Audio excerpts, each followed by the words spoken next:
Pooh Shiesty, Gucci Man situation.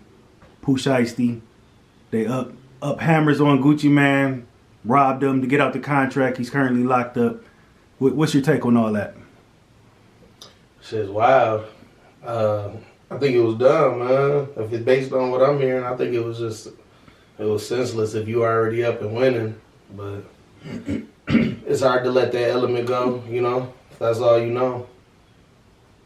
Especially to my dog Gucci, man. I don't know. The whole snitching and all that stuff is heartbreaking. So you think Gucci's a snitch? I mean, shit, it's not looking good. I gotta look at that little the indictment paper y'all sent. I was like, I don't want to say y'all. That sounded bad, but that paper is like 32 pages. Yeah, the criminal complaint. Pictures. Yeah, motherfuckers, social security's damn near numbers on there. There's a lot, so I don't know. It's not looking good. So you think this is gonna hurt Gucci's career moving forward? I mean, if Tekashi 6ix9ine shit ascended from it, I think he'll be fine. He probably just gonna have to like get new. I don't know. Same people probably still rock with him. You know, it's just like with R. Kelly. This nigga was molesting bitches and shit, and I still know motherfuckers be like, he ain't molest me, shit, and they still listen to it. So I think he'll be fine. Yeah. So I do got the criminal complaint right here. I'm gonna read just a couple paragraphs out of it. So it says, as the argument inside the recording room assumed, Williams Jr. instructed Wright to get his bag. Wright complied, leaving the recording room before returning with the bag. Williams Jr. then pulled what appeared to be a black AK-style pistol from the bag and pointed at Roderick Davis, Gucci Man, demanding that he sign the contract and release the paperwork. Roderick Davis complied, signing the paperwork for Williams Jr., while Williams Sr. and Wright stood by. Roderick Davis was not allowed to leave the recording room while he was held at gunpoint by Williams Jr. So Pooh Shiesty had him at gunpoint the whole time. Wright pulled out a cell phone and perpetrated to record Roderick Davis signing the paperwork while he was being forced to say that he released Williams Jr. from their contract after the release was signed. Williams Jr. took Roderick Davis' wedding ring, watch, earrings, and cash. So they had him at gunpoint.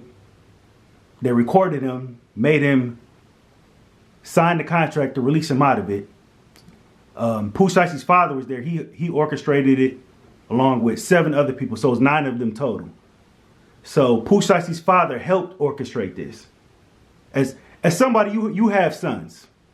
How do you feel about Pooh Shiesty's father help orchestrating this? He might be the damn dumbest one. I hate to say, because and then your son's up.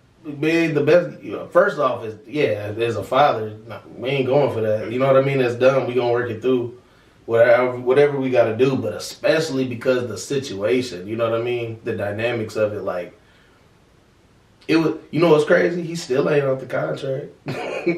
He still ain't going to be out the contract. Well, he's going into a new contract now. With the feds. I was about to He's going into a federal indictment. That's what he's going into. Yeah, I hate to see him try to get out that motherfucker.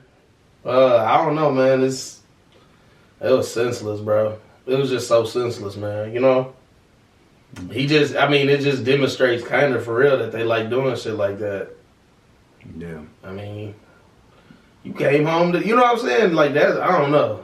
There's something wrong with that. You get out to being on, you got the world in your grasp, really, and... This summer was going to be his, for sure. Yeah, he had it. And for somebody who was been as locked up as long as him, and he still had that traction, you know what I mean, through all the years, and... That's crazy that he did that shit, man. Yeah, and the fact that his father would help him orchestrate that's just crazy. Like you don't steer the son and his young homies in that direction. Like that's just stupid. Not at all. I mean, there's probably more to it. There's always more to it. So I don't know. What if your sons came to you one day trying to help orchestrate a crime and trying to involve you in it? How would you handle that? Hell no, we shutting that down. I'm gonna have to give him a noogie. Fade him up a little real quick, squabble real quick or whatever. But nah, I ain't doing that. I don't wanna. I already know what it's like. What Sav call them, the lifers. We know a lot of lifers. You know what I mean? And it's not pretty. It really ain't pretty. It ain't what all the movies and TV shows show. It's sad. People in there dying alone, and a million things happening you wouldn't even imagine. I don't want that for my kids. Fuck no. Mm-hmm. Do you think the parents, instead of being parents, want to be their kids' friends?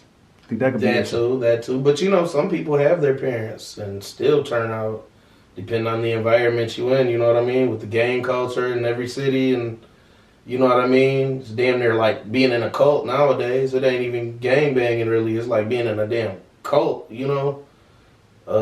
It's some people just get pulled in. For sure. Definitely bad parenting though.